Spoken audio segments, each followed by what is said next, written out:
안녕하십니까. 자, 이번 시간은 지난 시간에 이어서 집합 효율성 이론이라고 하는 부분을 보실 차례입니다. 이 집합 효율성 이론은 이 집합 효율이라고 하는 것 자체가 일반 시민들의 협력을 의미하는 그런 단어입니다. 그래서 이 집합 효율성 이론은 지역사회가 가지고 있는 구성원들이 이제 범죄에 대해서 일단 공공의적으로 생각을 하고 이제 적극적으로 이제 범죄 문제에 참여를 해서 범죄 문제를 이제 지역 주민 스스로가 해결해 보자. 뭐 이런 의미가 들어있는 것이 집합 효율성 이론입니다. 이 집합 효율성 이론은 그렇기 때문에 지역 주민뿐만 아니라 각 지역의 사업체나 혹은 지방자치단체가 적극적으로 범죄 문제에 관여해야 된다라는 뜻을 가지고 있는 것이죠. 그리고 실제로 이 집합 효율성 이론은 심슨이라고 하는 사람에 의해서 전개가 된 이론입니다. 그래서 실제로 이 지역사회의 범죄율에 각 지역마다 차이가 나는 부분에 대해서 구조적인 어떤 문제 이런 것들을 설명하려고 했던 그런 내용이죠. 그렇기 때문에 방금 전에 제가 말씀을 드렸던 것처럼 이 범죄 문제에 대해서는 경찰이나 검찰과 같은 이런 공식적인 사회 통제 기구에 의해서 억제가 되는 부분뿐만 아니라 비공식적인 사회 통제가 상당히 중요하다라고 하는 부분을 부각시키는 그런 이론이 바로 집합 효율성 이론입니다. 그래서 사회 지역 주민들이나 이런 사업체들 그리고 지방자치단체 같은 이런 지역사회 구성원들 간에 사회 유대를 서로 강화시켜주고 범죄 문제에 대해서 적극적으로 개입을 해야만 범죄가 예방될 수 있다 이렇게 주장을 하는 것이죠.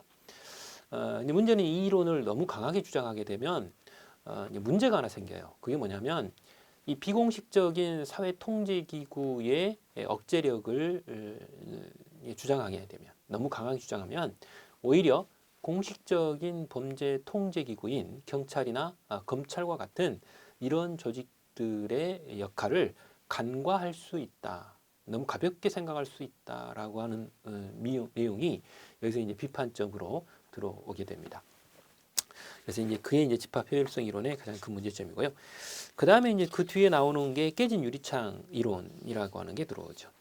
이 깨진 유리창 이론은 이제 이게 상식적인 부분에서도 상당히 많이 일반 시민들에게 알려진 그런 이론이기도 합니다. 이 깨진 유리창 이론이라고 하는 것 자체는 초기에 1982년에 윌슨이라고 하는 사회학자하고 그리고 이제 켈링이라고 하는 범죄학자가 논문을 게재하면서 이제 알려진 그런 내용이죠. 말 그대로 이 깨진 유리창 이론은 사회에 보면 깨진 유리창은 뭐 그다지 큰 문제가 되지는 않아요. 그죠?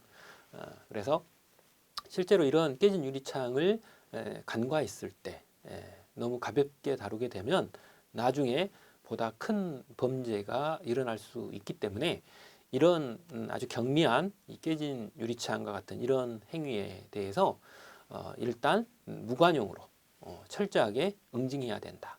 혹은 처벌해야 된다라고 하는 부분을 주장하게 됩니다. 그래서 이제 무관용 경찰 활동이라고 하는 것에 기초를 제공한 이론이 바로 깨진 유리창 이론이다. 이렇게 우리가 주장이 됩니다. 이때 이제 방금 전에 깨진 유리창이라고 하는 제목이 사실은 여기에 붙어 있는데요. 뭐 실제로 이 이론에 보면 제일 초기부터 범죄를 다루는 건 아니에요. 그래서 무질서한 무언가가 실제로 초기에는 아주 경미한 형태로 발생되지만 이게 이제 내버려 두면 점점 더 커져서 나중에는 큰 범죄가 된다라고 하는 형태로 주장이 되는 것이죠.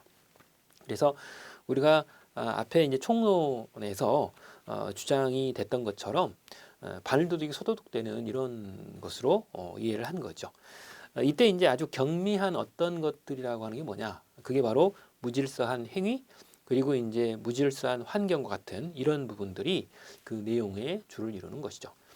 이때 이제 무질서한 행위나 무질서한 환경이라고 하는 부분을 사실은 그대로 내버려 두면 그 지역에 살아가는 주민들이 실제로 그 장소 혹은 그런 공공장소를 좀 피하게 되고 꺼려하게 되고 그렇게 되면 범죄에 대한 두려움도 점점 더 커져갈 뿐만 아니라 나중에는 결과적으로 큰 범죄로 이어진다.